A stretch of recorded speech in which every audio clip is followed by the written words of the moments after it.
예, 하나님의 말씀은요, 사도행전 25장 1절부터 27절까지인데요. 너무 길어서 한 절만 함께 읽도록 하겠습니다. 사도행전 25장 12절입니다. 함께 읽으시겠습니다.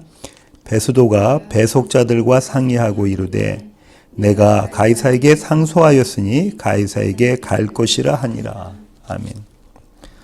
사도행전 강의 73번째입니다. 사도행전 25장 1절부터 27절, 25장 한 장을 갖고 상소라는 제목으로 함께 나누기를 원합니다.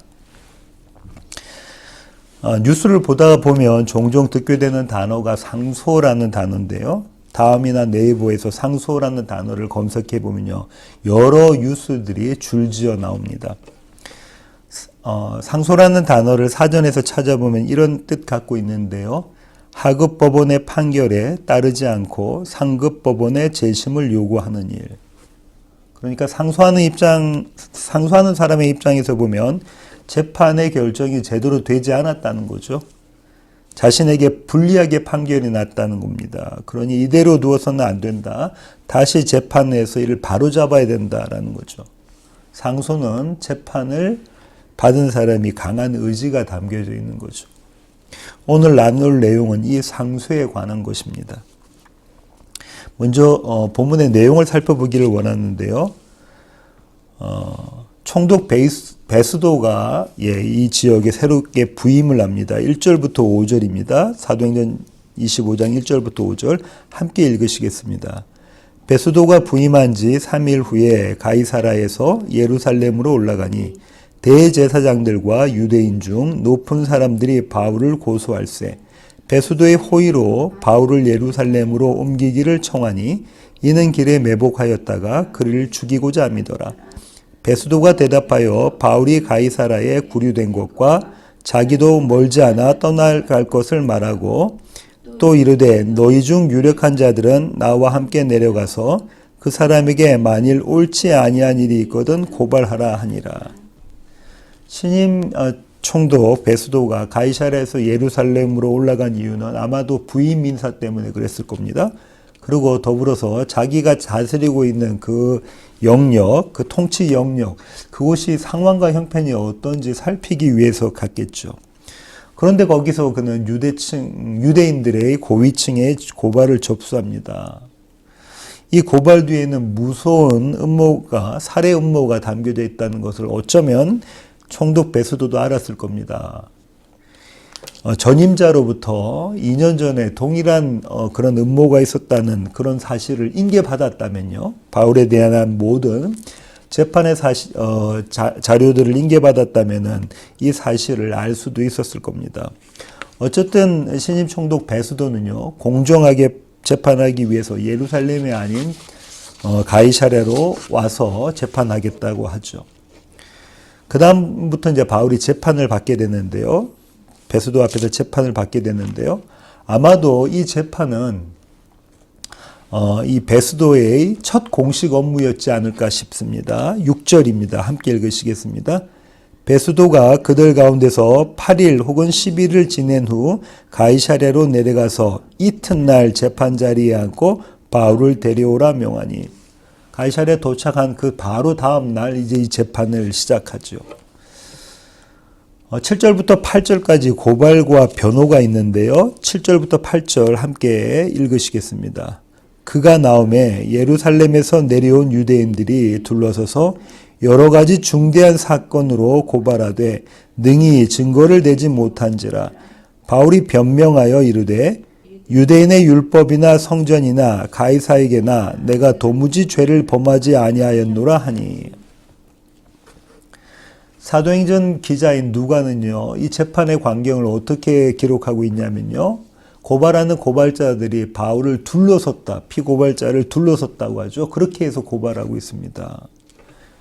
엄청난 위압감을 묘사하고 있는데요. 이 위압감은요, 이 압박은 바울에게도 주어질 것이고 동시에 베스도, 재판관인 베스도에게도 주어질 겁니다.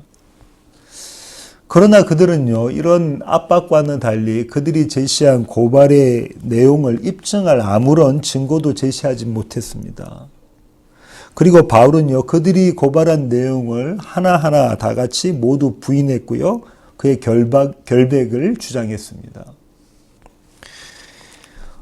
이 재판이 이렇게 진행되고 있을 때 베수도는 바울에게 제안을 합니다. 9절부터 12절 한번 보실까요? 함께 읽으시겠습니다. 베수도가 유대인의 마음을 얻고자 하여 바울더러 묻되 내가 예루살렘에 올라가서 이 사건에 대하여 내 앞에서 신문을 받으려느냐. 바울이 이르되 내가 가이사의 재판자리 앞에 섰으니 마땅히 거기서 신문을 받을 것이라. 당신 또 잘 아시는 바와 같이 내가 유대인들에게 불의를 행한 일이 없나이다. 만일 내가 불의를 행하여 무슨 죽을 죄를 지었으면 죽기를 사양하지 아니할 것이나 만일 이 사람들이 나를 고발하는 것이 다 사실이 아니면 아무도 나를 그들에게 내줄 수 없나이다. 내가 가이사께 상소하노라 한데 베수도가 배석자들과 상의하고 이르되 내가 가이사에게 상소하였으니 가이사에게 갈 것이라 하니라. 베수도가 어떻게 하죠? 유대인들의 마음을 얻고자 바울에게 이렇게 제안합니다. 예루살렘에 올라가서 다시 한번 재판을 받겠느냐. 바울의 의사를 타진하죠. 왜냐하면 바울이 로마 시민권자이기 때문에 그렇습니다. 그러나 바울은요, 이를 거절합니다. 그리고 로마 황제 앞에서 재판받기를 상소하죠. 왜냐하면 바울은 이미 2년 전에 조카로부터 그를 살해할 음모가 있다는 사실을 들었잖아요. 아마도 예루살렘 행이 얼마나 위험한지 바울은 잘 알고 있었을 것이고요. 그래서 총독 베수도의 제안을 거절하죠. 그리고 이제 나는 로마 황제 가이사 앞에서 재판받겠다. 이렇게 상소를 올립니다. 로마 시민권자가 이렇게 상소를 올리면 그것은 총독의 권한 바뀐 거죠. 반드시 그렇게 따라줘야 하기 때문에 그는 바울의 요청대로 그렇게 집행을 결정합니다. 그 다음에 이제 또 다른 인물들이 등장하는데요. 아그리빠와 그의 누이 동생입니다. 13절부터 14절까지 나오는데요. 13절 먼저 한번 읽으시겠습니다. 수일 후에 아그리빠 왕과 버니게가 베수도에게 문안하러 가이사랴에 와서. 아그리빠 왕이요, 유대 왕이죠. 이 왕이 로마 총독인 신임 총독인 베수도에게 이제 새롭게 총독이 왔으니까 인사하러 온 곳이겠죠. 여기서 우리는 아그리빠가 누군 줄 알아야 될 필요가 있는데요. 헤롯, 아그리빠, 성경에 여러 번 등장하는 인물들이거든요. 이 인물들이 다 똑같은 인물이, 동일한 인물들이 아닙니다. 먼저 알아야 될 것은요, 헤롯 대왕에 대해서 알아야 되는데요. 이 헤롯 대왕은요, 아기 예수를 죽이려고 베들레헴의 2살 이하의 모든 아이들을 죽인 바로 그 인물입니다. 마태복음 2장 1절부터 3절의 말씀 함께 읽으시겠습니다. 헤롯 왕 때에 예수께서 유대 베들레헴에서 나심에 동방으로부터 박사들이 예루살렘에 이르러 말하되 유대인의 왕으로 나시니가 어디 계시냐? 우리가 동방에서 그의 별을 보고 그에게 경배하러 왔노라 하니 헤롯 왕과 온 예루살렘이 듣고 소동한지라. 여기 나와 있는 헤롯 왕이 헤롯 대왕입니다. 헤롯 대왕이고요. 그의 아들 헤롯 안디바스가 있는데요. 그의 아들 헤롯 안디바스는요, 침례 요한의 목을 벤 자예요. 같은 마태복음 14장 3절부터 4절의 말씀 함께 읽으시겠습니다. 전에 헤롯이 그 동생 빌립의 아내 헤로디아의 일로 요한을 잡아 결박하여 옥에 가두었으니 이는 요한이 헤롯에게 말하되 당신이 그 여자를 차지한 것이 옳지 않다 하였습니다. 이때는 이미 헤롯 대왕은 죽고요. 그의 아들 헤롯 안디바스가 이 헤롯입니다. 이 자는요, 침례 요한의 목만 벤 것이 아니라 또 누구를, 예수 그리스도를, 예수님을 신문한 자, 재판한 자죠.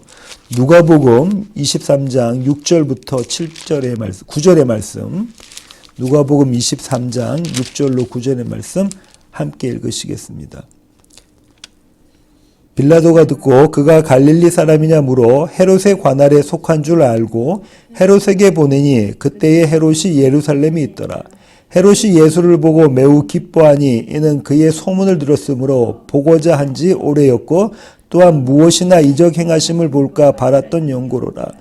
여러 말로 물으나 아무 말도 대답하지 아니하시니.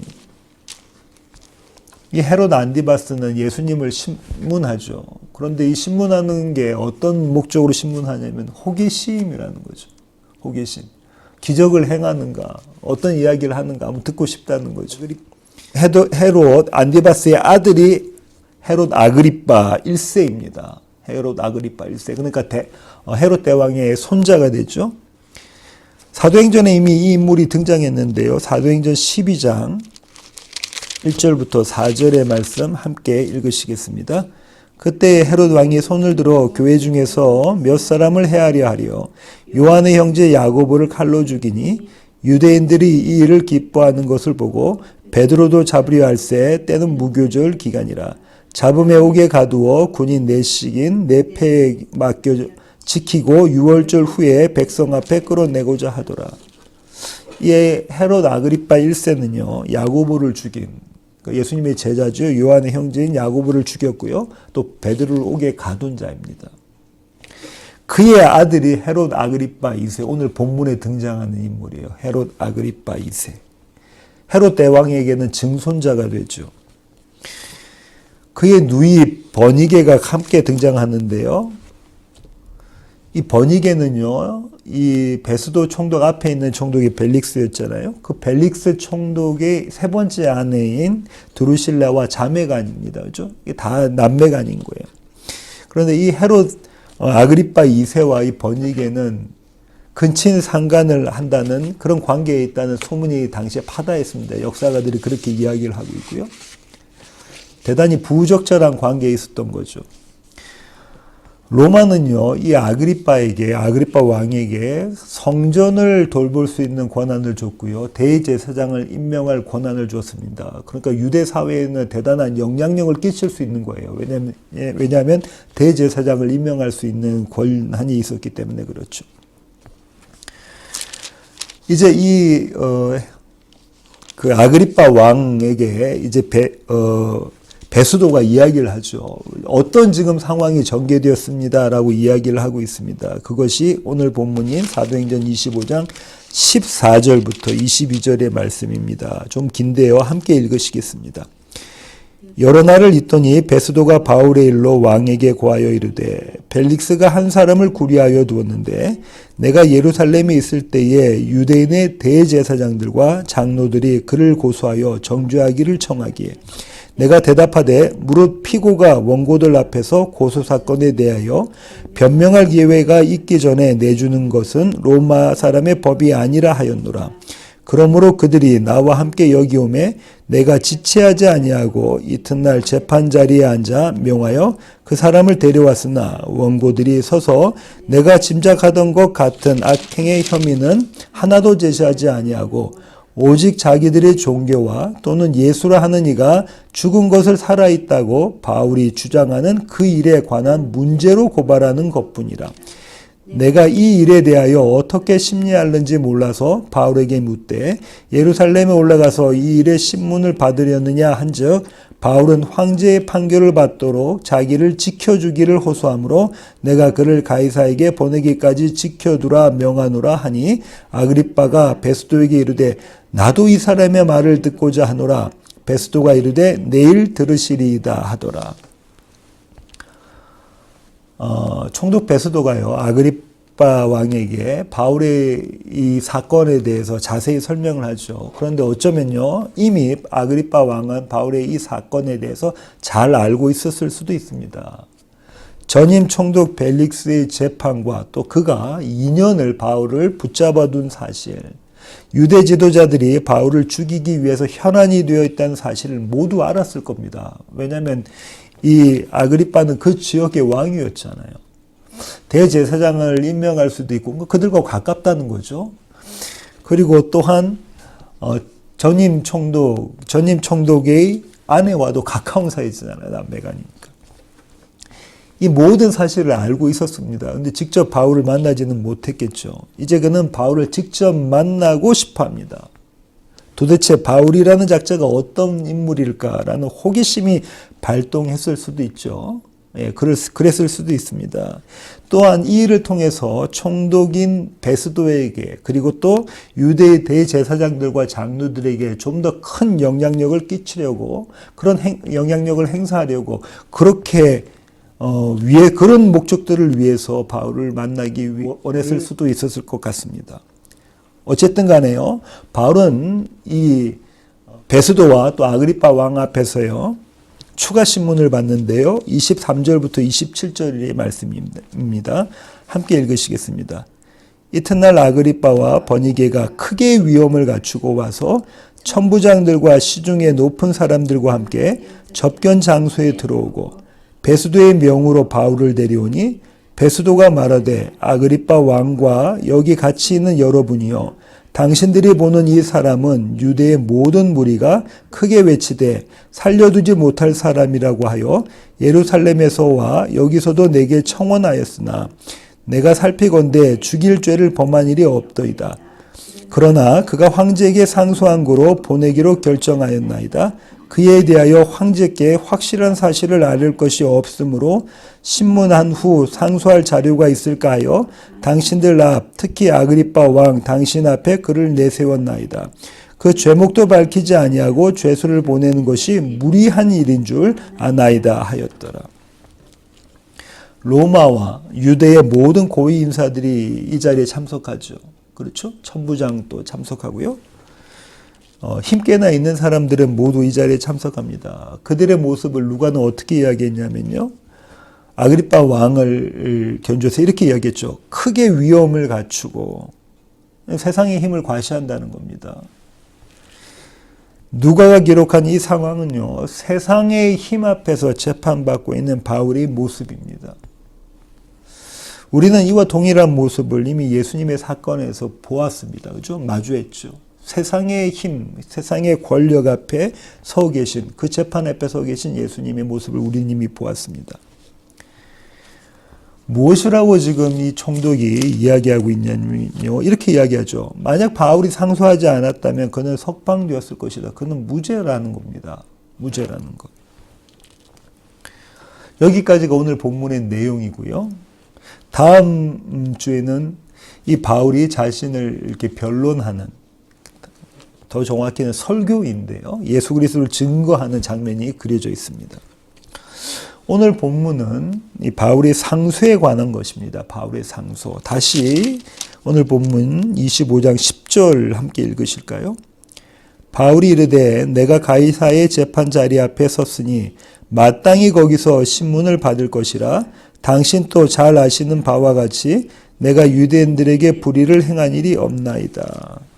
바울이 이렇게 상소합니다.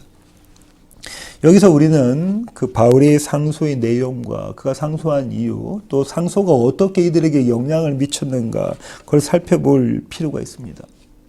상소의 내용은요, 나는 예루살렘이 아닌 로마에서, 나는 베스도가 아닌, 그리고 베스도가 아닌 가이사 황제 앞에서 재판받겠다라는 거죠.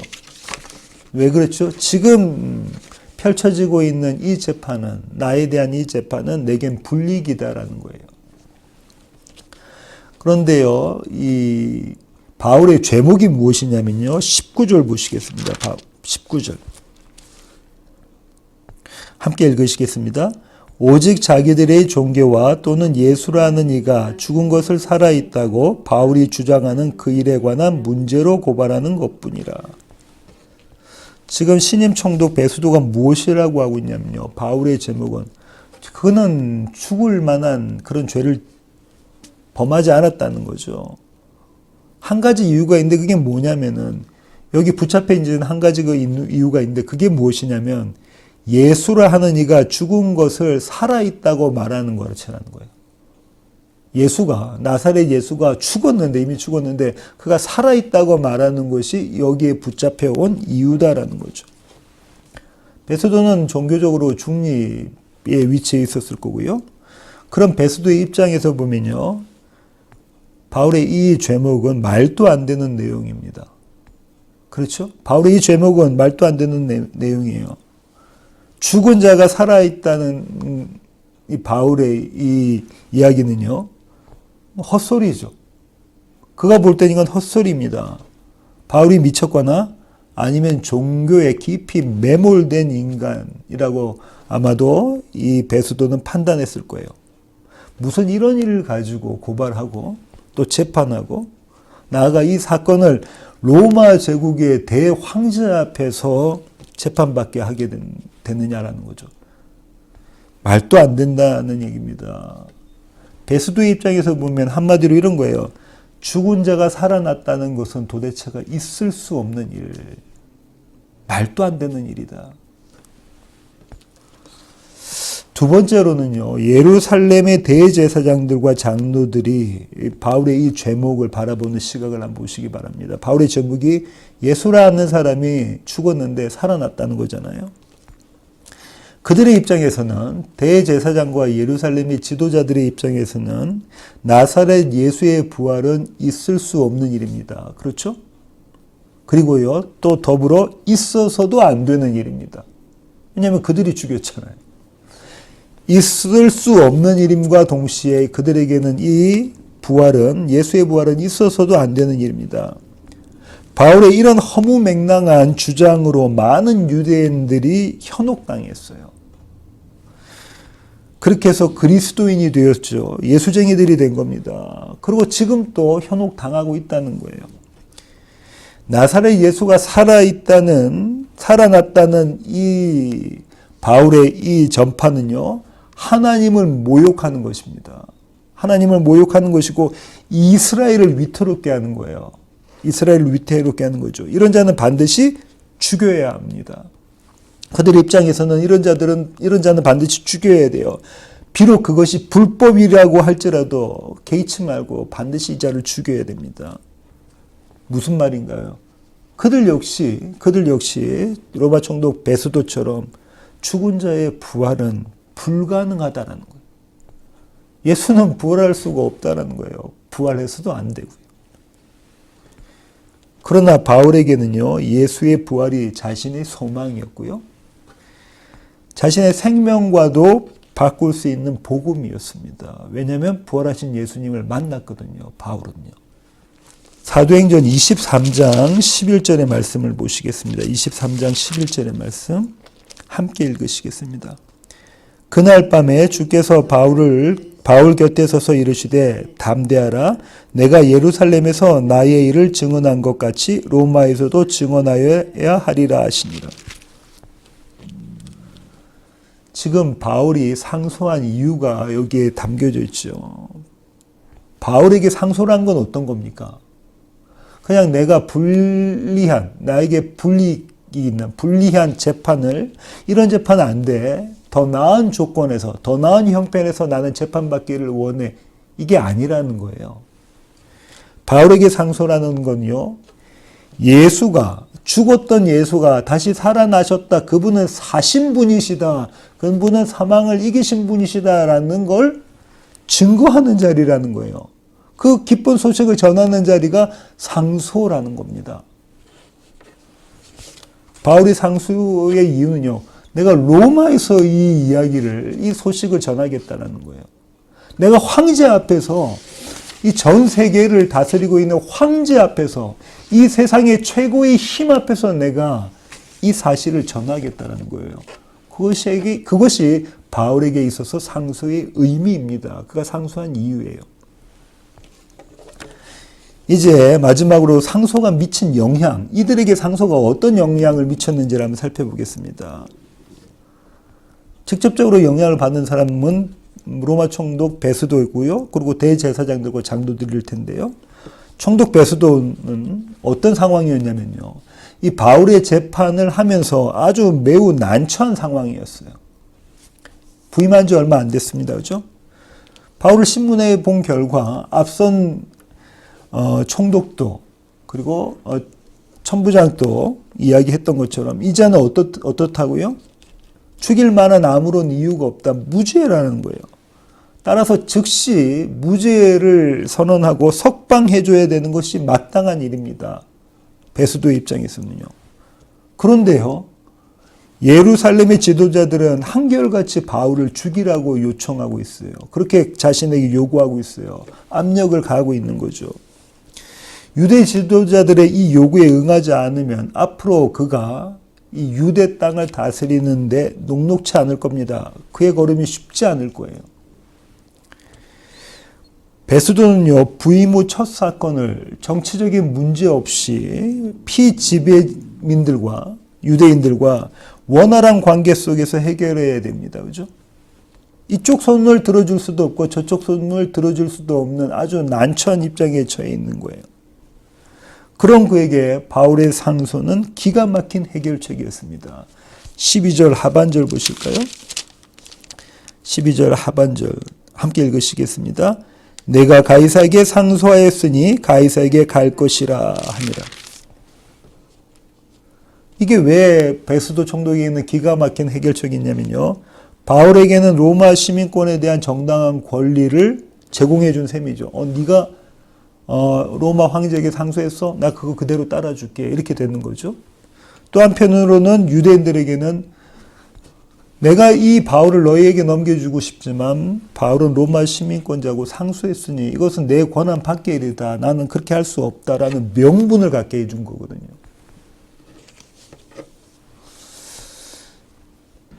로마 총독 베스도에게는 자기의 난처한 입장을 해결해주는 그 자리에서 벗어나게 해주는 것이 바울의 상소였습니다.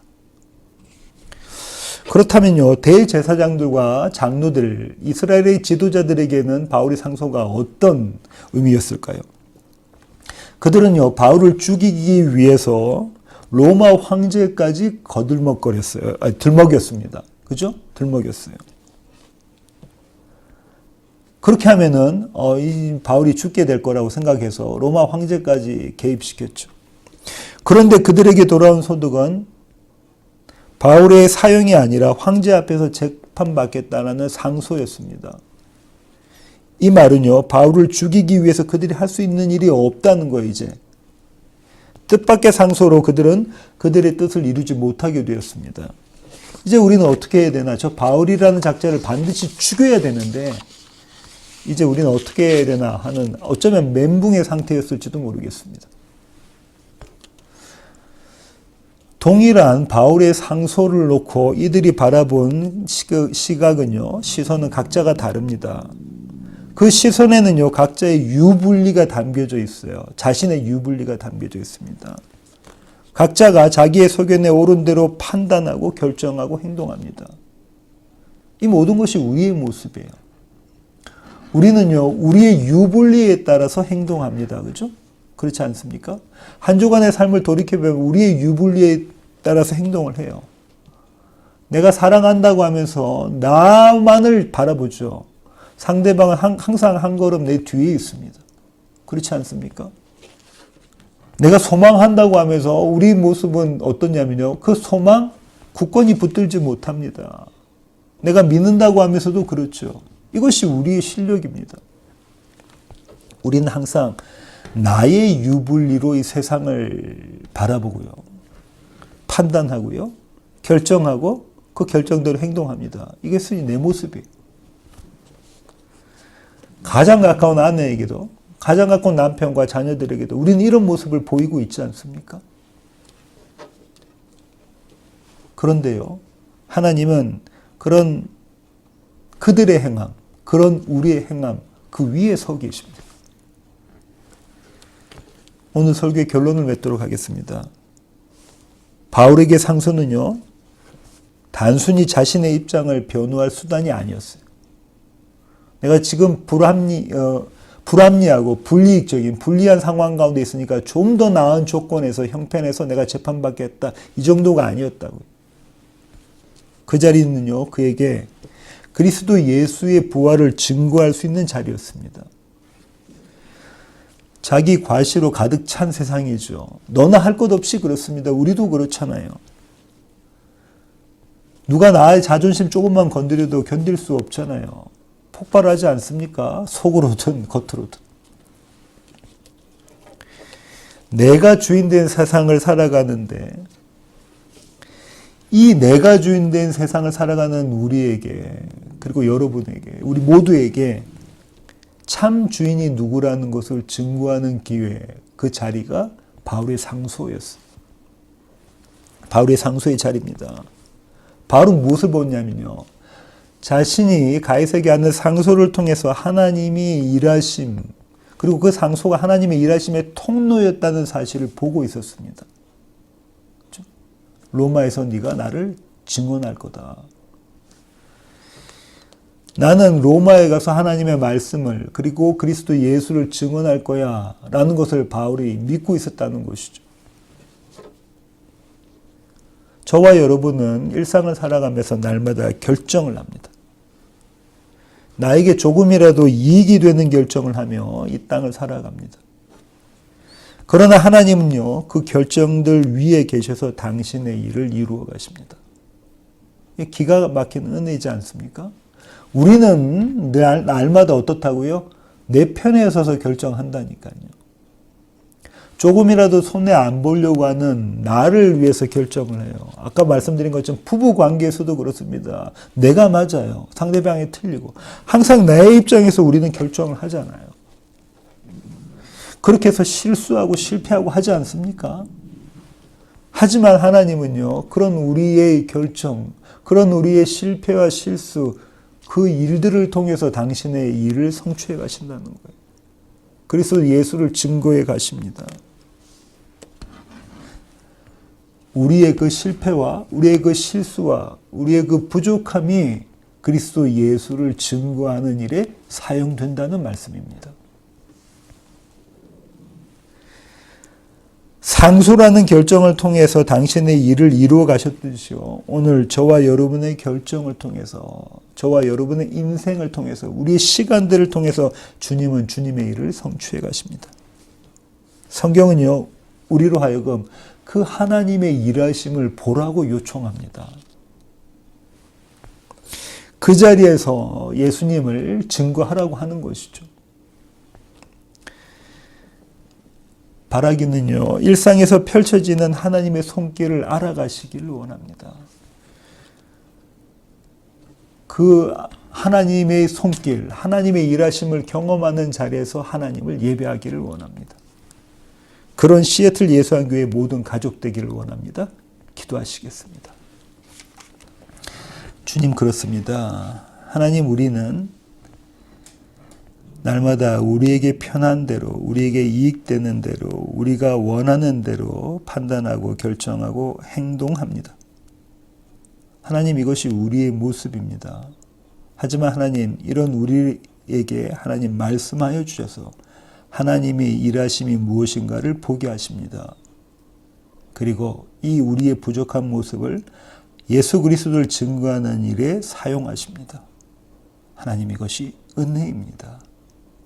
하나님, 이 은혜로 하루하루 살아가는 시애틀 예수한교회 모든 교회 가족들에게 주님 저희들을 붙잡아 주시옵소서.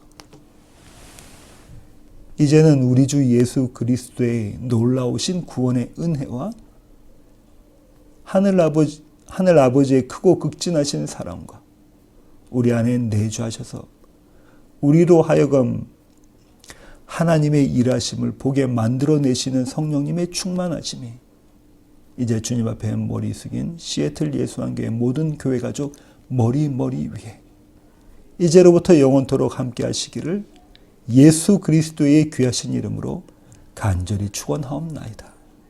아멘.